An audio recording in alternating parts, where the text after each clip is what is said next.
अस्सलाम वालेकुम my dear students. आज के इस टॉपिक में हम पढ़ेंगे, आज की क्लास में हम पढ़ेंगे लिक्विड सॉल्यूशंस।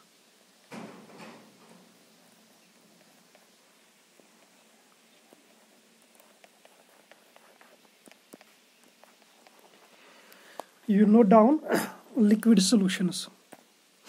तो सबसे पहले ये बात लिखेंगे, ये चीज़ जानने की कोशिश करेंगे कि लिक्विड सॉल्यूशन कहेंगे किस चीज़ को, किस सॉल्यूशन को हम लिक्विड सॉल्यूशन कहते हैं। Simply a solution in which the solvent is liquid, जिसका सॉल्वेंट क्या होगा, लिक्विड होगा, उसको हम कहते हैं लिक्विड सॉल्यूशंस।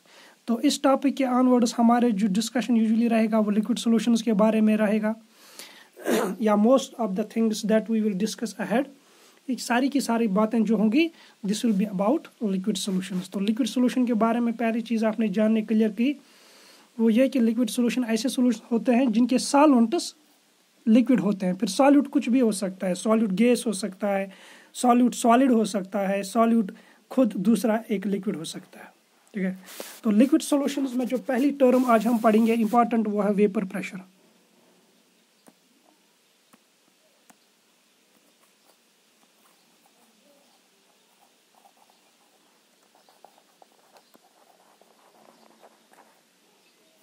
वेपर प्रेशर क्या चीज़ है, इसको हम जानने की कोशिश करेंगे।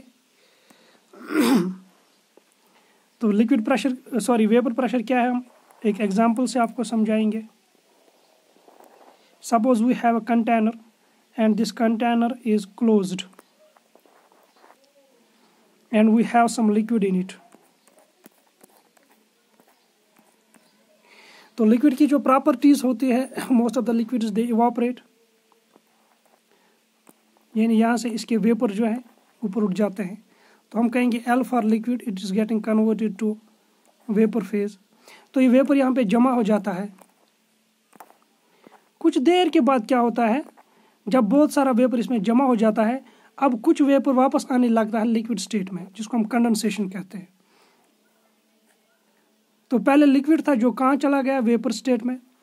तो कुछ देर के बाद, जिसको हम कहेंगे इवापोरेशन, इस प्रोसेस को ई से इवापोरेशन लिख सकते हैं।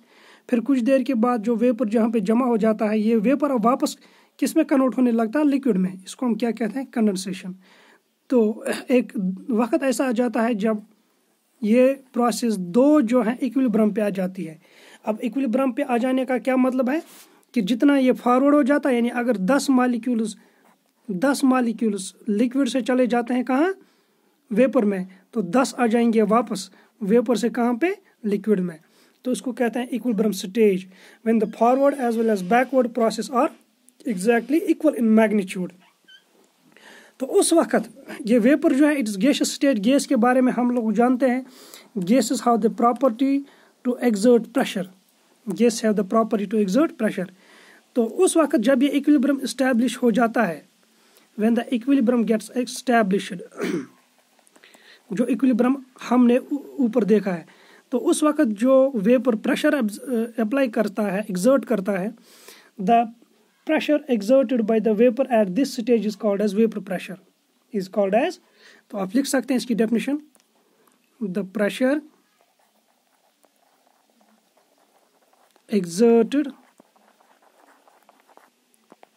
by vapor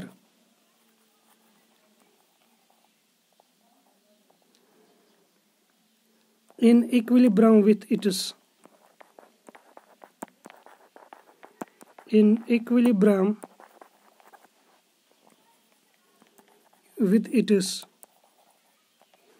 liquid state is called as vapor pressure. So the pressure exerted by a vapor, कौन सा vapour, in equilibrium with its liquid state, जो लिक्विड स्टेट के अपने लिक्विड स्टेट के साथ इक्विलिब्रियम में मौजूद होगा। यानी कौन सा प्रोसेस, जब ये पर एक लिक्विड इस प्रोसेस पे आ जाएगा, ये जो हमने यहाँ पे दिखाया है, उस वक्त जो वेपर प्रेशर एक्सर्ट करेगा उसको हम कहते हैं वेपर प्रेशर।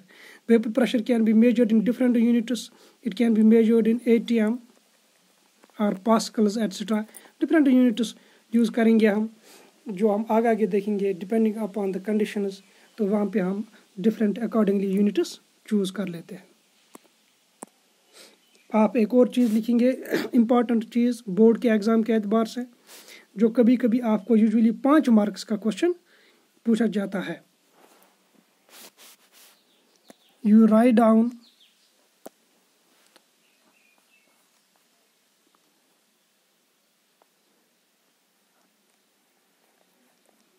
रॉल्ट्स लॉ। आप रॉल्ट्स लॉ हेडिंग करके लिखेंगे।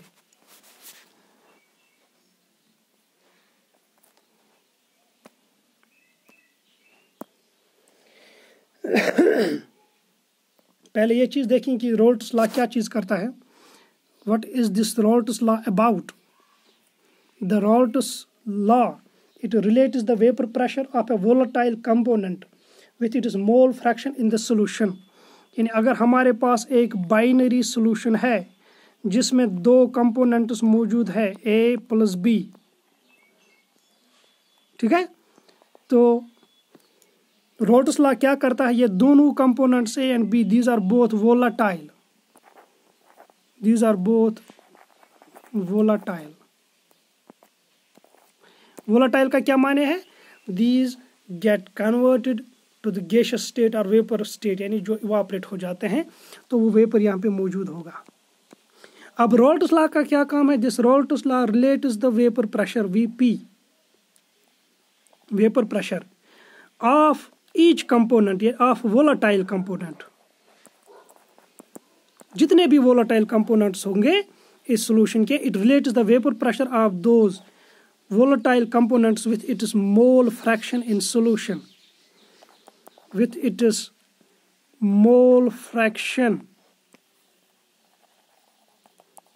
in solution। समझ आ गया? तो इसका क्या मतलब है? इसका सिंपल सा मीनिंग ये है, सपोज हमारे पास कंपोनेंट ए की बात करेंगे, it is volatile. Volatile means इसके वेपर्स उड़ेंगे। जब वेपर्स उड़ेंगे तो जाहिर सी बात है वो वेपर्स प्रेशर भी अप्लाई करेंगे, तो उस प्रेशर को हम कहते हैं पार्शियल प्रेशर, यानी अकेला जो प्रेशर अप्लाई इसने किया है। टोटल प्रेशर किस किस का होगा? ए और बी का होगा। ए का जो अकेला होगा उसको कहेंगे vapour pressure, partial vapour pressure of A. इसी तरह से बी का जो प्रेशर अकेला होगा उसको कहेंगे हम partial vapour pressure of B. Total pressure जो होगा it will be PA + PB। Suppose A का पार्शियल प्रेशर हम माप लेंगे PA, और सपोज ये जो है ए की मोल फ्रैक्शन को हम रिप्रेजेंट करेंगे XA से। अब ये जो रॉल्ट्स लॉ है इट रिलेट्स दीज 2 थिंग्स। कौन कौन सा? Vapour pressure of a volatile component and it is mole fraction in the solution. Solution में इसकी मोल फ्रैक्शन क्या है?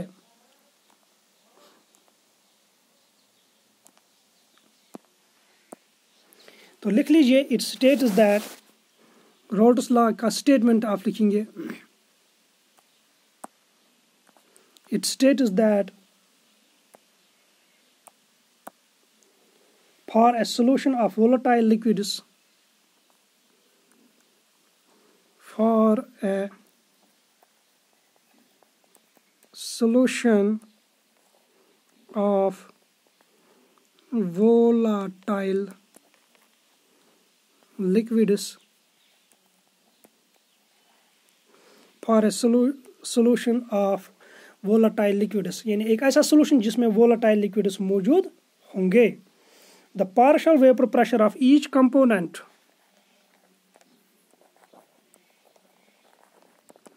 The partial vapour pressure Vp of each component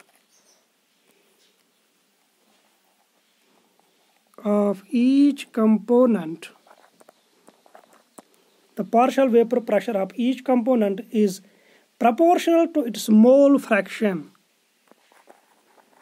is proportional to its mole fraction। समझ आ गया? तो ये क्या कह रहा है? सपोज हमारे पास एक सॉल्यूशन है जिसमें 2 या 2 से ज़्यादा कंपोनेंट्स हैं जो कि वोलेटाइल है। अब चूंकि ये वोलेटाइल कंपोनेंट्स हैं, अब ईच वोलेटाइल कंपोनेंट का जो पार्शियल प्रेशर होगा it is proportional to it is mole fraction. Mathematically we can show it like this. You write mathematically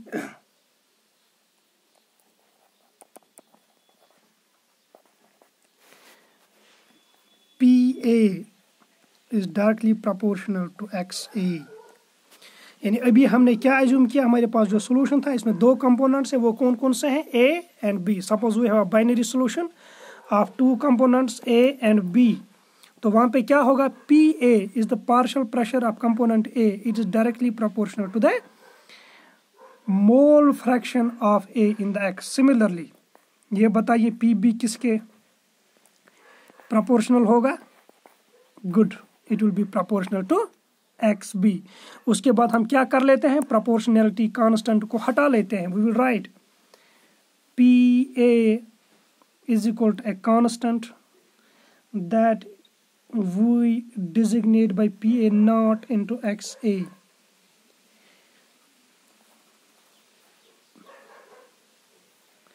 तो partial pressure of A is equal to PA naught, a constant है, multiplied by XA. Now what is this PA naught? PA naught is the pressure exerted by A. Pressure exerted by A when it is present alone in the container. या pressure exerted by pure A, इस तरह भी लिख सकते हैं. यानी जब A अकेला मौजूद होगा कंटेनर में, B नहीं होगा, C नहीं होगा, कोई नहीं होगा, उस वक्त जो प्रेशर A एग्जर्ट करेगा उसको हमने क्या लिखा है, PA नॉट. यानी pressure exerted by pure A. Pure A means जब वो मिक्सचर या सोल्यूशन की हालत में नहीं होगा. So this is the concept. What is this PA? PA is the pressure exerted in the mixture. जो मिक्सचर हमने बनाया A और B को मिला के, तो उस वक्त जो मिक्सचर में से A उठा, वेपराइज हुआ, फिर जो उसने प्रेशर अप्लाई किया उसको हमने क्या बोला, partial pressure of A.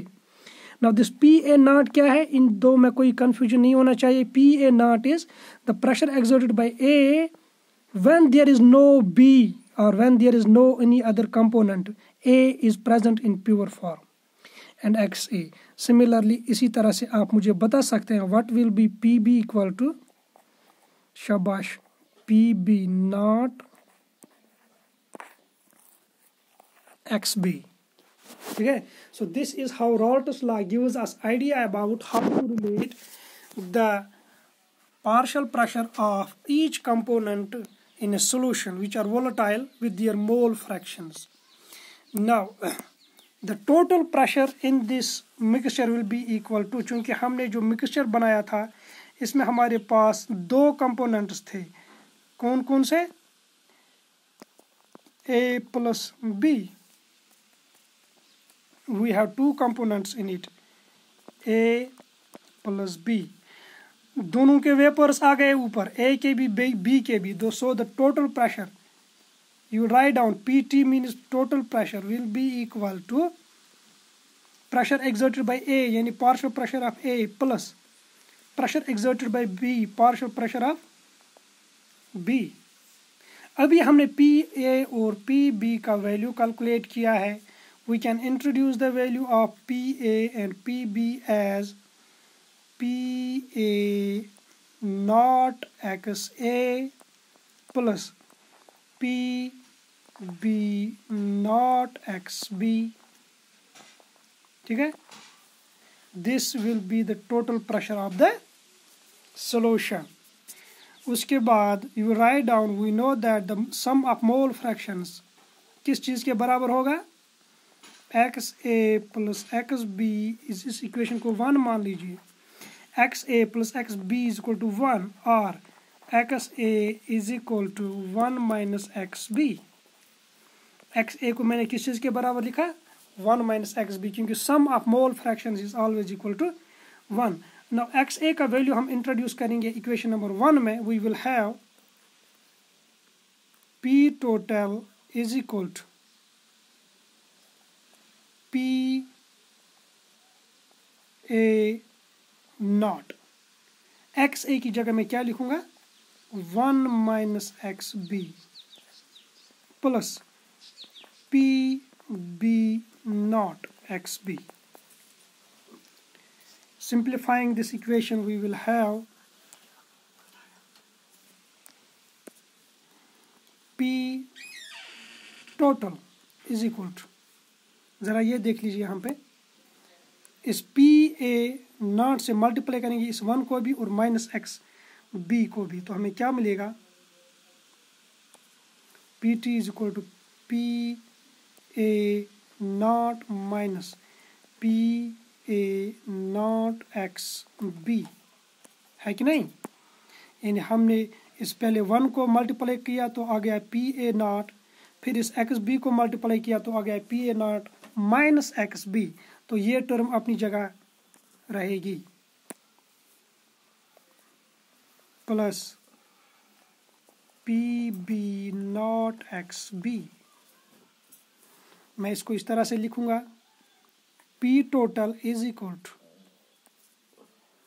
PA0 को अपनी जगह लिखेंगे, प्लस मैं ये वाली टर्म पहले लिखूंगा PB0 XB, फिर ये टर्म लिखूंगा माइनस PA0 XB और PT is equal to PA0 plus PB0 minus PA0, ये XB और ये XB में कॉमन निकालूंगा बाहर। This is a relation that you have to finally derive and you have to finally write। अगर ये 5 marks का क्वेश्चन होगा, इस इक्वेशन को देख लीजिए, this is the total pressure of the solution, जो ए बी या जितने भी कंपोनेंट्स इसमें होंगे ए बी सी डी, उसका टोटल प्रेशर। तो आपने इस प्रेशर को रिप्रेजेंट किया in terms of the mole fraction of B, एक कंपोनेंट की मोल फ्रैक्शन के टर्म में आपने इसको रिप्रेजेंट किया है। आप इसको इन terms of mole fraction of किसी भी दूसरे कंपोनेंट के से भी रिप्रेजेंट कर सकते हैं। हम सिर्फ बाइनरी सॉल्यूशंस यहाँ पे पढ़ते हैं। We can represent the total pressure in terms of XA as well, यानी XB तो आपने सीखा। अब XA जो है बिल्कुल इसी तरह का होगा। यहाँ पे अगर हम लिखेंगे P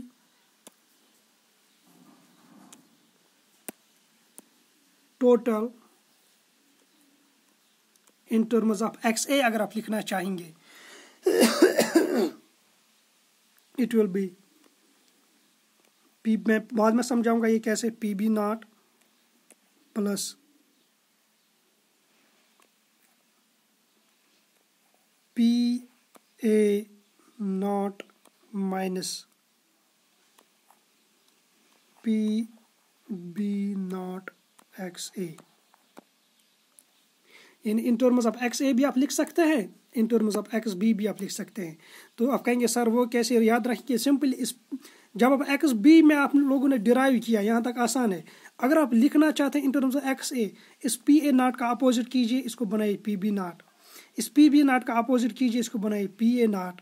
इसी तरह से A को B बनाना है और B को A बनाना है इन प्रेशर टर्म्स में, तो यहाँ पे आप फिर XA लिख सकते हैं। So you can show it in terms of both PB as well, sorry XA as well as XB। ये दो इक्वेशंस आपको याद रखनी है। तो मैं थोड़ा सा इसमें आपको रिपीटेशन बताऊंगा कि क्या बोला इसने, रोल्ट्स लॉ ने बोला for a solution of volatile liquids the partial vapor pressure of component is directly proportional to its mole fraction। यानी हमारे पास एक बाइनरी सोल्यूशन A और B का बना हुआ है, जिसमें PA is directly proportional to XA and PB is directly proportional to XB। और PA प्रोपोर्शनलिटी को हटाइए तो वहाँ पे एक कांस्टेंट आ गई PA0। What is PA0? PA0 is the pressure exerted by A when it's pure means when it's not in mixture। Similarly PB का भी वैल्यू यही मिलेगा, PB0 मल्टीप्लाइड बाय XB। तो यहाँ तक ठीक है। तो यहाँ से समझिए कि इस सिस्टम का टोटल जो है आपको निकालना है pressure, P total will be equal to as per Dalton's law PA plus PB। अगर थर्ड कंपोनेंट होगा CD, देन इट PT किसके बराबर होगा, PA plus PB plus etcetera CDEF and so on. अब PA और PB का अपना value दीजिए, जो भी हमने निकाला, कोई नई चीज़ नहीं है। यहाँ पे हमने थोड़ा मैथमेटिक्स किया है। मैंने XA की जगह क्या लिखा है 1 माइनस XB, क्योंकि हमें पता है sum of mole fractions x1 plus x2 is equal to always 1। So XA की जगह मैंने क्या लिखा है 1 माइनस XB, ये वाला टर्म। यहाँ से आपको मिलता है ये पहली term PT is equal to PA not, it is a constant, PB not is a constant, PA not is a constant, constant minus constant is equal to constant. तो यहाँ पे वेरिएबल सिर्फ क्या है XB। So we can say the total pressure varies with the mole fraction of a component, volatile component. अगर दोनों volatile component है तो total pressure will vary with the mole fraction of both the components. जितने भी components इसमें volatile होगा, किसी की mole fraction बढ़ेगी तो total pressure बढ़ेगा, किसी की mole fraction घटेगी तो total pressure भी घटेगा। P total in terms of A is this thing, ठीक है। तो द सेम थिंग आपसे पूछा जाएगा, you have to represent it in terms of a graph. आपको ग्राफिकली एक ग्राफ भी इसके साथ बनाना पड़ता है usually, because this question is usually asked as a 5 marks question. तो मैं इस तरह से इसका एक ग्राफ बनाऊंगा,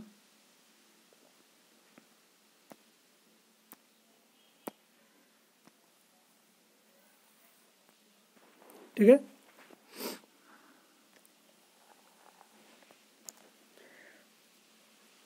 सपोज कर लीजिए हमने यहाँ से स्टार्ट किया है,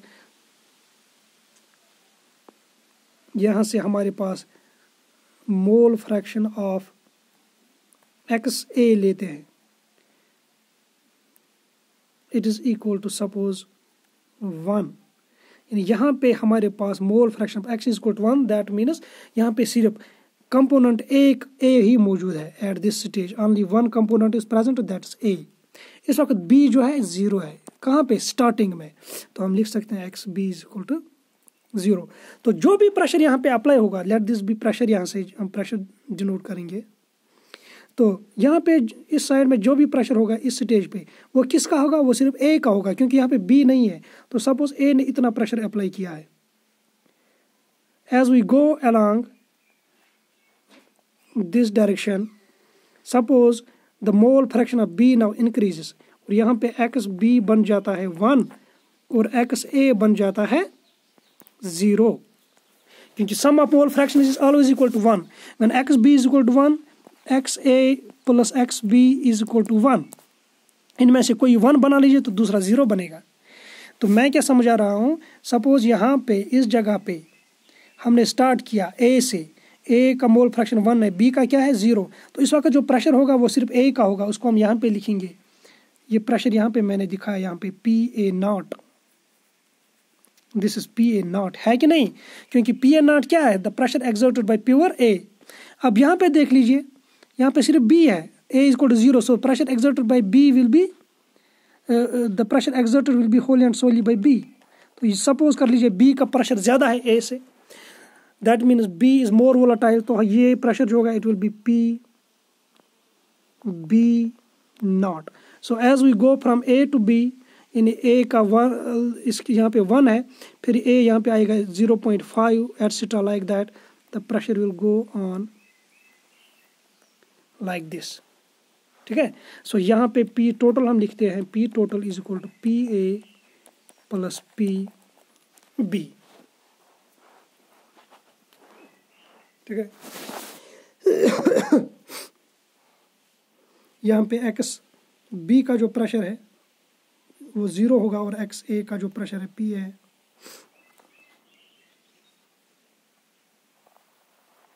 इन 2 लाइन्स में से मैं आपको एक लाइन सिर्फ समझाऊंगा, बाकी आप खुद समझेंगे। यहाँ पे मैंने बोला सिर्फ A मौजूद है इस लाइन पे, तो उस A का उस वक्त प्रेशर क्या है, मैंने PA नॉट दिखाया है। अब आप जब राइट की ओर जा रहे हैं तो A कम होता है, बोलो A का प्रेशर जो है वो क्या हो जाएगा, वो घट जाएगा, क्योंकि मोल फ्रैक्शन इसकी कम हो जाए, वो घट जाएगा घट जाएगा घट जाएगा, और A का प्रेशर जो ये 0 बनेगा। यहाँ पे आते आते क्यों 0 बनेगा, क्योंकि यहाँ पे X से 0 बन जाता है, क्योंकि यहाँ पे अब सिर्फ XB मौजूद है, और जितना भी प्रेशर होगा वो किसका होगा, B का, वो हमने यहाँ पे दिखाया है PB। Hope you understand it. कोई कन्फ्यूजन होगा इसमें तो मुझे ग्रुप में बताइएगा। अल्लाह।